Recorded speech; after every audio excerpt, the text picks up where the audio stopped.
ngebahas soal Elio. Elio ini sebenarnya aku pengen bahas dari dua sisi. Sisi pertama adalah sisi Elio ini kayak apa karakternya sama sisi ceritanya. Jadi Elio ini sebenarnya karakternya menjadi seorang anak yang obses sama antariksa. Pada saat dia obses sama antariksa, keobsesannya ini ibaratnya nggak didukung sama antinya yang merupakan juga kayak petugas NASA di situ. Kenapa Elio mengaku sebagai perwakilan bumi atau sebagai presidennya bumi gitu ya di pertemuan para alien, karena dia itu secara tidak sengaja menyambungkan menyambungkan satu dimensi antara bumi dan juga planet lain. Sebenarnya yang secara tidak sengaja menyambungkan adalah orang lain yang obses juga sama yang namanya antariksa sih. Tapi Elio ini juga seorang anak yang nggak pernah didengar. Artinya tuh semenjak dia kehilangan orang tuanya dan diurus sama antinya, kayak Elio ini tuh kayak kehilangan kasih sayang yang membuat dia murung. Antinya sebenarnya mencoba untuk masuk ke dalam dunianya dia, dunia anak-anaknya ini, tapi Elio selalu dianggap nakal. Makanya dia waktu masuk ke dalam antariksa itu, pertemuan para alien itu merasa nyaman karena dia merasa diterima.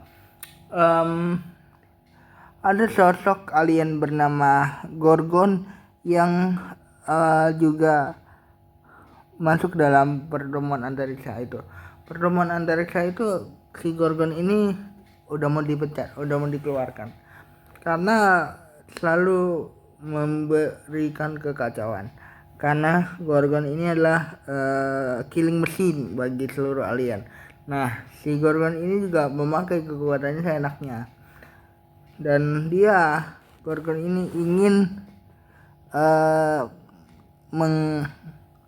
memanfaatkan si anaknya sebagai killing machine selanjutnya. Dan si anaknya ini ya sebenarnya nggak mau. Terus si Gorgon ini juga sebenarnya sayang banget sama anaknya. Jadi dia tuh pengen supaya biasalah keluarga menjadi penerus bagi killing machine semua, artinya mesin pembunuh semua gitu ya, alien yang dianggap galak gitu ya.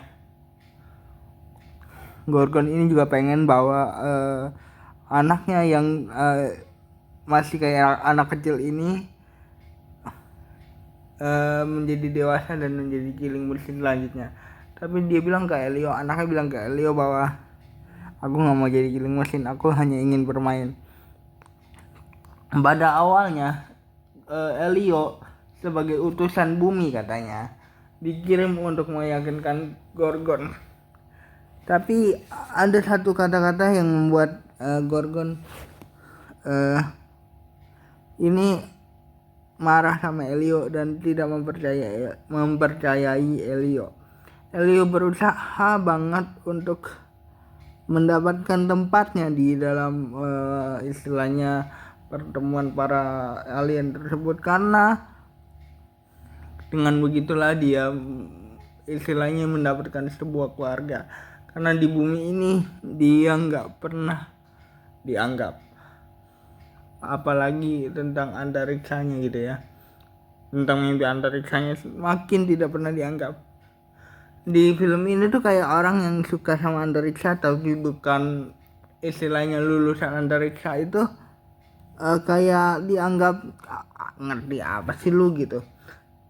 Nah, sebaliknya anaknya Gorgon ini bernama Gordon ini nggak mau jadi killing machine karena dia ingin bermain. Nah, dua orang ini, anaknya Gordon dan juga Elio ini sebenarnya dia cuma mau mendapatkan istilahnya simpatik dari orang-orang terdekatnya. Kayak Gorgon ini cuma mau anaknya ini menjadi kiring mesin, dan antinya ini kayak nggak punya waktu untuk si Elio yang hobinya Elio, kehidupannya Elio gitu ya, nggak punya waktu untuk itu. Makanya kenapa dia disibukkan sama kehidupan antarikshanya itu. Dan Elio ini sempat dianggap nakal karena tidak mau menuruti tidak mau menuruti antinya dianggapnya, dan dianggap tidak punya teman karena selalu sibuk dengan antariksanya itu. Sebenarnya premis dari film ini tuh menjanjikan di trailer, menjanjikan sekali dan bagus. Aku nggak bilang nggak bagus, cuman perwakilan bumi di sini menjadi satu highlight yang kita tunggu-tunggu banget. Ternyata perwakilan bumi di sini bisa dibilang adalah si Elio tidak pernah benar-benar dianggap sebagai perwakilan bumi. Dia hanya berbohong sebagai perwakilan bumi dan tidak pernah dianggap sepenuhnya sebagai perwakilan bumi. Elio ini di awal dia bergabung bersama Alien Controls gitu ya, persekutuan alien ini gitu ya. Dia tuh kayak berusaha untuk meyakinkan bahwa dia perwakilan bumi dari awal sampai akhir begitu. Tapi yang di sini aku belajar adalah kadang seorang anak kecil tuh hanya butuh perhatian, kayak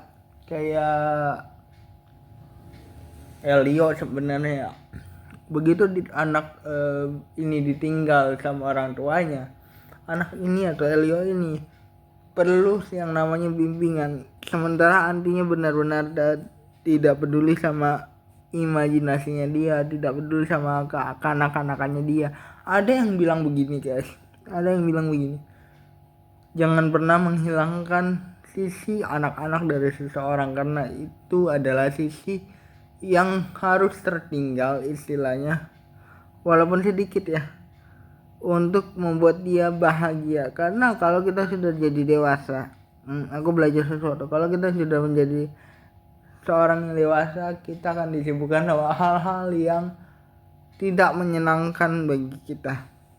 Mungkin kita pikir menyenangkan di awal, tapi sebenarnya tidak menyenangkan bagi kita.